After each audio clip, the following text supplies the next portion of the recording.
உடனே நிறைய பேர் என்ன பண்ண ஆரம்பிச்சிட்டாங்க, அதாவது வேற தொழில் செய்ய ஆரம்பிச்சிட்டாங்க. கொஞ்சம் பேர் திருட ஆரம்பிச்சாங்க, கொஞ்சம் பேர் அதை பொய் சொல்லி எதையாவது அவங்களுக்கு பைசா சம்பாதிக்கணும் அப்படின்னு சொல்லி வேற வழியில நிறைய பேர் ஈடுபட்டாங்க. ஆனா ராம என்ன பண்ணா தெரியுமா, எந்த வழியிலுமே அவன் போக மனசு இல்லை. ஏன்னா நம்ம ஏசப்பா பிள்ளை, நம்ம தவறான வழிக்கு நம்ம என்ன பண்ணக்கூடாது, போகக்கூடாது. அந்த மலைப்பகுதியில நிறைய பேர் என்ன பண்ணாங்க, நிறைய மரங்களை வெட்டி விற்க ஆரம்பிச்சாங்க. அப்படி நிறைய, அதாவது தேவனுக்கு பிரியமில்லாத காரியங்கள், தவறான காரியங்கள், கவர்மெண்ட்டுக்கு மறைச்சி அப்படி நிறைய தப்பான காரியம் செஞ்சாங்க. ஆனா இவனும் செய்யலாம், இவனும் அந்த இடத்துல தான் இருக்கான். ஆனா அவன் என்ன பண்ணல, அந்த வேலைக்கு அவன் போகவே மாட்டான். அவனுக்கு கொஞ்சம் தண்ணி இருந்துச்சு, அதை வச்சு அவன் டெய்லி நல்லா ஜோம் பண்ணுவான், வேதம் வாசிப்பான். அந்த கொஞ்சம் இடத்துல மட்டும் பயிர் செஞ்சு அவனுக்கு அந்த இது அவனுக்கு அவங்க வீட்டுக்கு போதுமானபடி இருந்துச்சு. தேவன் அவனை போஷிச்சாங்க. அப்ப அவனுக்கு அது ஒரு சந்தோஷம். அதுல எக்ஸ்ட்ரா இருக்கிற கொஞ்ச நெல்லை என்ன பண்ணுவான், ரொம்ப கஷ்டப்பட்டவங்க அப்படி மக்களுக்கும் அவன் என்ன பண்ணுவான், கொஞ்சம் கொஞ்சம் கொடுத்து உதவிட்டு இருந்தான். அப்ப இதை கவனிச்ச ஒரு ஜமீன்தார்னா அந்த ஊர்ல நல்ல ஒரு பெரிய நல்லா என்ன சொல்ல நல்லா, அதாவது ரொம்ப வசதியானவர்.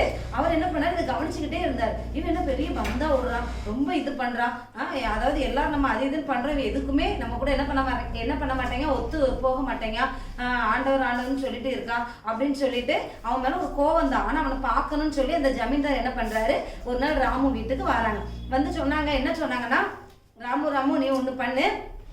அவன் வந்து பெரிய ஜமீன்தாருங்கிறதுனால அந்த எல்லா கிராமத்தையும் அவர் தான் நிர்வகிச்சாரு, சரியா? அப்ப ஏதாவது ஓடையில தண்ணி ஏதாவது இருந்து அந்த நீர்ப்பாசன மூலமா காட்டுக்கு என்ன பண்ணுவாங்க, தண்ணிலாம் அவர் கொடுப்பாரு. அப்ப அவர் என்ன சொல்றாரு அப்படின்னா, இப்ப நான் கொஞ்சம் தண்ணி தான், மழை இல்லை, இனி அடுத்த வருஷமும் மழை இல்லைன்னா சுத்தமா தண்ணி இருக்காது, இப்ப கொஞ்சம் கொஞ்சம் தாரேன். ஆனா நீ வந்து உன் நிலத்தை எனக்கு என்ன பண்ணணும், நீ வித்துரு, நீ வேற இடம் உனக்கு நான் தாரேன், இந்த இடம் எனக்கு வேணும், எனக்கு வந்து ஒரு முக்கியமான இந்த பகுதியில ஒரு வேலை இருக்கு, அதனால இந்த நிலத்தை எனக்கு என்ன பண்ணிரு, நீ தந்துரு அப்படின்னு சொல்லி அந்த ஜமீன்தார் வந்து கேட்காரு. அப்ப ராமு சொல்றான், அவர் எதுக்காக கேட்டாருன்னா, அந்த இடத்துல மட்டும் எப்படி நல்ல விளையுதுல்ல, அப்ப இதை நம்ம புடுங்கிக்கிடணும் இவன்ட்ட அப்படிங்கிற ஒரு எண்ணத்துலதான் அவர் வந்தது. ஆனா இவன் என்ன சொல்றான், இல்ல என்கிட்ட இருக்கிற இந்த கொஞ்ச நிலம் தான், இந்த கொஞ்ச நிலத்திலே நான் எதையாவது பண்ணி நான் பிழைச்சிக்கிடுவேன், அதனால இந்த நிலம் எனக்குன்னு ஆண்டவர் தந்த நிலம், நான் என்ன பண்ண மாட்டேன், தர மாட்டேன் அப்படின்னு சொல்லி என்ன பண்றாரு, அவர் சொல்றாரு. அப்படி சொன்ன உடனே அப்படி ராமு சொல்றான். சொன்ன உடனே அவன் ஜமீன்தாருக்கு கோபம் வருது. அப்போ அவர் சொல்றா, இரு இப்போ உனக்கு தண்ணி இருக்கிறதுனால நீ இப்படி பேசுறா, இனி பாரு தண்ணி இல்லைன்னா அந்த அதாவது என்ன பண்ணுவாங்க, அந்த டைம்ல நம்ம டேம் மாதிரி கட்டி எல்லாருக்கும் அந்த நீர்ப்பாசனத்துக்கு, அதாவது வயலுக்குன்னு தண்ணி கொடுப்பாங்க இல்லையா, அப்படிக்குள்ள தண்ணி நான் உனக்கு என்ன பண்ண மாட்டேன், தர மாட்டேன், ஏன்னா நீ என்னையே என்ன பண்ற, எடுத்து பேசுறியா அப்படின்னு அவன் சொன்னா. என்னையா, நான் உங்களுக்கு தப்பா ஒன்றும் சொல்லலையே, நான் உண்மையை தானே சொல்றேன், எனக்கு நான் ஆண்டவர் தந்தனால எனக்கு வேணும் தானே சொல்றேன், இதுல நீங்க கோவப்படுறதுக்கு என்னையா இருக்கு அப்படின்னு சொல்லி அவன் அதை வந்து அன்பாவே சொல்லி அவங்க கிட்ட சமாளிக்கான். உடனே அவர் என்ன சொல்றாரு, ஒரு கோவத்துல அவர் என்ன பண்ணிட்டாங்க, அவர் போயிட்டாரு. அப்ப இவன் என்ன பண்றான், அந்த வருஷம் ஃபுல்லா ஆண்டவர் கிருபையினால அவனுக்கு என்ன ஆயிட்டு, ஓரளவுக்கு எல்லாமே அவனுக்கு தேவைக்கு எல்லாம் கிடைச்சது, மிச்சம் மற்றவங்களுக்கும் கொடுத்து அவன் சந்தோஷமா இருந்தான். அடுத்த வருஷமும் அதே மாதிரி என்ன ஆயிட்டு, மழை வரல. அப்போ இவன் நினைச்சிட்டான், ஐயோ இந்த வருஷமும் மழை வரல, நம்ம இனி என்ன பண்ணனே தெரியலையே, சரி நமக்கு ஏசப்பா தான் வழி. அவன் நல்லா ஜோம் பண்ண ஆரம்பிச்சிட்டான். இவர் ஜமீன்தார் வேற நமக்கு தண்ணி தரமாட்டேன்ட்டாரே, அவரும் தரல, எல்லாருக்கும் கொஞ்சம் கொஞ்சம் கொடுத்தா கொஞ்சமாவது விளையும், அதை வச்சு அவங்க குடும்பத்துக்காவது அது வந்து போதுமானபடி இருக்கும். இப்போ சாப்பாடு இல்லைன்னா ரொம்ப கஷ்டம், மனைவி பிள்ளைங்க எல்லாருமே பட்டினியாலெல்லாம் கிடக்கணும் அப்படின்னு சொல்லிட்டு அவனுக்கு ரொம்ப கவலையாயிட்டு. ஆனாலும் அவன் வந்து தேவனுக்கு பயந்ததுனால அவன் என்ன நினைச்சான், அவர் என்ன சொன்னா சொல்லிட்டு போறாரு, நமக்கு ஏசப்பா இருக்காங்கன்ட்டு அவன் நல்லா ஜெபிக்க ஆரம்பிச்சிட்டான். ஏசப்பா எப்படியாவது எங்களுக்கு என்ன பண்ணுங்க, நீங்க மழையை கொடுங்க ஏசப்பா, நான் பயந்து வாழ்றேன், நான் உங்க பிள்ளை ஏசப்பா அப்படின்னு சொல்லி ஏசப்பாட்ட என்ன பண்ணா, நல்லா ஜோம் பண்ணா. நல்லா இதே மாதிரி ஜோம் பண்ணா 1 வாரம் 2 வாரம் 3 வாரம் கழிஞ்சு பயங்கர மழை. அடுத்த நாள் நல்ல மழைனா அவ்வளோ ஒரு மழை, தேவைக்கு அதிகமான தண்ணீரே அவங்க எல்லாருக்குமே கிடைச்சிட்டு அவனுக்கு ரொம்ப சந்தோஷமாயிட்டு. ஆனா என்ன ஆயிட்டு அப்படின்னா, அந்த ஜமீன்தார் இருக்கார் இல்லையா, அவர் ஏற்கனவே அந்த நீர்ப்பாசனத்து மூலமா திறந்து விட்டுட்டாரு, அந்த ஓட தண்ணி மூலமா அவங்க பயிர் ஃபுல்லா இதாயிட்டு. இந்த மழையும் கொட்டின உடனே அவங்களுடைய அந்த பயிர் எல்லாம் நிறைய என்ன ஆயிட்டு, சேதமாயிட்டு.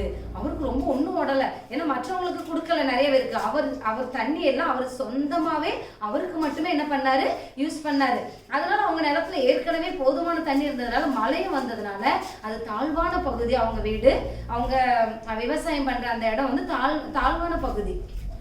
அதனால என்ன ஆயிட்டுன்னா, ஃபுல் பயிர் எல்லாமே முடிஞ்சிட்டு. அவருக்கு ஒன்று என்ன பண்ணனே தெரியல, ரொம்ப கஷ்டமாயிட்டு, ரொம்ப அவருக்கு நஷ்டம் ஆயிட்டு. அப்பதான் அவருக்கு மனசுல ஒன்று தோணுச்சு, நம்ம அந்த ராமு பாரு கரெக்டா அவனுக்கு ஏற்ற தண்ணி கிடைச்சிட்டு, நம்ம அவனை ரொம்ப ஏசிட்டு திட்டிட்டு வந்துட்டோம். அவன் நல்லா ஜோம் பண்ணுவான், நல்லா ஏசப்பாக்கு பயந்து நடப்பான். ஆனா நம்ம தெரியாம அவனை ரொம்ப இது பண்ணிட்டோம், அதனாலதான் ஒருவேளை நமக்கு இப்படி ஆயிட்டோன்னு அவருக்கு என்ன ஆயிட்டு ஒரு பயம் வந்துச்சு. அதுக்கப்புறம் அடுத்த நாள் என்ன பண்ணாங்க தெரியுமா? ராமுட்ட போய் சொன்னாங்க, ராமு சாரி, நான் உன்னை மனசு கஷ்டப்படுத்திருந்தா என்னை மன்னிச்சுக்கோ, நான் தெரியாம சொல்லிட்டேன், எனக்கு ரொம்ப நஷ்டம் ஆயிட்டு பாத்துக்கோ அப்படின்னு சொல்லி அவங்க கிட்ட மன்னிப்பு கேட்டாங்களாம். அப்ப ராமுக்கு ரொம்ப சந்தோஷம். அவன் சொன்னா, இல்ல பரவாயில்ல, நீங்க பெரியவங்க, என்கிட்டலாம் ஒண்ணு கேட்க வேண்டாம், நானும் சின்ன பையன் தான், சின்ன ஆளு, கேட்க வேண்டாம் சார், ஒன்றும் பிரச்சனை இல்லை அப்படின்னு சொல்லி நாங்க ஒண்ணுமே நினைக்கல அப்படின்னு சொல்லி சொன்னாங்க. அப்புறம் ஏசப்பா என்ன இதுல இருந்து என்ன நமக்கு தெரியுது அப்படின்னா, ஏசப்பா ஏசப்பாக்கு பயந்து நம்ம ஜீவிக்கும் போது ஏசப்பா நம்முடைய எல்லா குறைவுகள்ல, தாழ்வு நேரத்துல, கஷ்ட நேரத்துல எல்லாவற்றிலும் ஏசப்பா நமக்கு என்ன பண்ணுவாங்க? துணை இருப்பாங்க. உலக மக்கள் எப்படி தெரியுமா? ஒரு தேவை அப்படின்னா மட்டும் நம்மளை சார்ந்து இருப்பாங்க, நம்மளை வச்சு ஒரு தேவை இருக்குன்னா மட்டும் நமக்கு ஹெல்ப் பண்ணுவாங்க. ஆனா ஏசப்பா அப்படி இல்லை. சரியா குட்டீஸ்? ஏசப்பா அவங்கள நேசிக்கிற பிள்ளைங்க. நம்ம ரெகுலரா கரெக்டா ஜெபிக்கிறோம், ரெகுலரா வேதம் வாசிக்கிறோம், ரெகுலரா ஏசப்பாக்கு பயந்து நம்ம ஜீவிக்கும் போது கண்டிப்பா ஏசப்பா எல்லா சூழ்நிலைகளிலும் நம்ம கூட இருந்து நம்மளை வழி நடத்துவாங்க. என்ன பைபிள்ல கூட அழகா யோசேப்பை பத்தி எல்லாருக்கும் தெரியும். இப்ப யோசேப்பு அவங்க தகப்பன் வீட்டுல இருந்து பார்வோன் அங்க எகிப்துக்கு சிறைபிடிக்கப்பட்டு போயிருக்காங்க, விற்கப்பட்டாங்க. அப்ப அங்க அடிமையா தான் யோசிப்பு வாழ்றாங்க. ஆனா அவங்க என்ன பாவனாலும் செய்யலாம், அவங்களுக்கு கேட்காங்க யாராவது இருக்காங்களா? அவங்க அம்மா அப்பா அங்க இருக்காங்களா? யாருமே இல்ல. அங்க எகிப்து தேசத்துல அவன் என்ன நினைச்சாலும் யோசிப்பு பாவம் செய்யலாம், அவன் என்னன்னாலும் தண்ணி அடிக்கலாம், என்னன்னாலும் பண்ணலாம். ஆனா ஏசப்பாக்கு பயந்து ஜீவிச்சதுனால யாரு பார்க்கலனாலும், ஒரு 4 அறையில இருந்து நம்ம தப்பு பண்ணனாலும், இப்ப மொபைல் மணி கணக்குல நம்ம பார்க்கலாம், நம்ம அம்மா அப்பாவுக்கு தெரியாது, நம்ம படிக்கிறோம் அப்படின்னு சொல்லிட்டு அம்மா அப்பா தூங்க தானே செய்யறாங்க, நம்ம பார்ப்போம், படிக்கிற மாதிரி நம்ம ஆக்ட் பண்ணுவோம்னு சொல்லி நீங்க என்ன பண்ணலாம்? நான் படிக்கிறோமான்னு சொல்லி மொபைலை வாங்கி நீங்க படம் பார்க்கலாம், இல்லாட்டி அதுல சீரியல் நல்லா நிறைய பார்க்கலாம், ஏசப்பாக்கு பிரியமில்லாத காரியங்கள் எல்லாமே பார்க்கலாம்.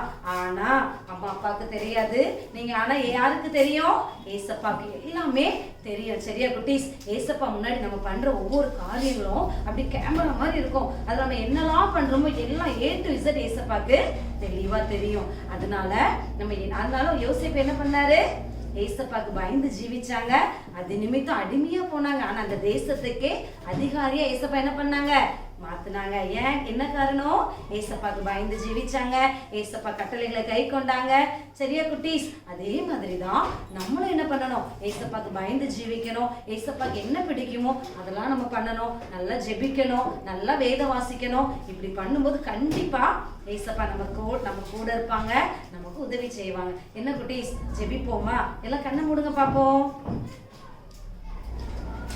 அன்புள்ள இயேசு சுவாமி, இந்த அருமையான நேரத்தை தந்ததற்காக நன்றி அப்பா. ஆண்டவரே, இதை பார்க்கிற ஒவ்வொரு பிள்ளைகளோடு என் தேவன் பேசுங்க ராஜா. ஆண்டவரே இயேசப்பா, ஒவ்வொரு பிள்ளைகளும் கர்த்தாவே தினந்தோறும் நாங்கள் ஜெபிக்கணும், தினந்தோறும் நாங்கள் வேதம் வாசிக்கணும் அப்படிங்கிற ஆண்டவர் ஒரு எண்ணத்தை ஒவ்வொரு பிள்ளைகளுக்கும் நீங்க கொடுங்க இயேசப்பா. பிள்ளைகள் ஆண்டவரே மொபைல் அதிகம் பார்க்காதபடி கர்த்தாவே, மொபைலுக்கு அடிமை ஆகாதபடி ராஜா. ஆண்டவரே ராஜா, ஒவ்வொரு பிள்ளைகளும் என் தேவன் பாதுகாத்துக் கொள்ளுங்க இயேசப்பா. ஆண்டவரே, அனுதினம் ஆண்டவரே உமக்கு பயந்து ஜீவிக்க என் தேவன் உதவி செய்யுங்க இயேசப்பா. அப்பா, இதை பார்க்கிற ஒவ்வொரு பிள்ளைகளும் என் தேவன் ஆசீர்வதிங்க ராஜா. நல்ல ஞானத்தை கொடுங்க ராஜா, சுகத்தை கொடுங்க, பலனை கொடுங்க, ஆரோக்கியத்தை கொடுங்க இயேசப்பா. ஆண்டவரே கர்த்தாவே நன்றி ஆவியானவரே. ஒவ்வொரு பிள்ளைகளும் கரத்துல அர்ப்பணிக்கிறோம். பெரிய காரியங்களை செய்யுங்க. துதி கன மகிமனை உமக்கே செலுத்துகிறோம். இயேசுவின் மூலம் ஜெபம் கேளும் ஜீவனுள்ள பரமபிதாவே, ஆமென். ஹலோ குட்டீஸ், வசனம் படிக்குமா? நான் சொல்ல ரிப்பீட் பண்ணுங்க. தீமையை வெறுப்பதே கர்த்தருக்கு பயப்படுகிற பயம், பெருமையையும் அகந்தையையும் தீய வழியையும் புரட்டு வாயையும் நான் வெறுக்கிறேன். நீதிமொழிகள் 8:13. நான் திருப்பி சொல்றேன், ரிப்பீட் பண்ணுங்க. தீமையை வெறுப்பதே கர்த்தருக்கு பயப்படுகிற பயம், பெருமையையும் அகந்தையையும் தீய வழியையும் புரட்டு வாயையும் நான் வெறுக்கிறேன். நீதிமொழிகள் 8:13. ஹலோ பிள்ளைகளா, இன்னைக்கு நம்ம கூட யார் வந்திருக்கா? சிங்கி. சிங்கி பிள்ளைகளுக்கு ஹாய் சொல்லு. ஹாய் அக்கா, எல்லாரும் எப்படி இருக்கீங்க? நல்லா இருக்கீங்களா? உங்க எல்லாத்தையுமே பிபிஎஸ்லயும் பார்க்க முடியல, இப்போ அதுக்கப்புறமும் பார்க்க முடியல. எல்லாருமே ரொம்ப பிஸி ஆயிட்டோம். எல்லாருக்கும் நான் சொல்லட்டுமா என்ன இருக்குன்ட்டு? எல்லாருக்குமே இந்த தீபாவளி வெக்கேஷன் முடிஞ்சதுக்கு அப்புறம்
கொடுக்குற பயத்தை கரெக்டா நீங்க கொடுத்தீங்கன்னா ஏசப்பா உங்களை ஆசீர்வதிப்பாங்க. அதனால நீங்க எங்க போனாலும் எங்க வந்தாலும் நீங்க என்ன பண்ணாலும் ஏசப்பா உங்க கூட இருக்காங்கன்ட்டு நீங்க பயந்துட்டு ஏசப்பா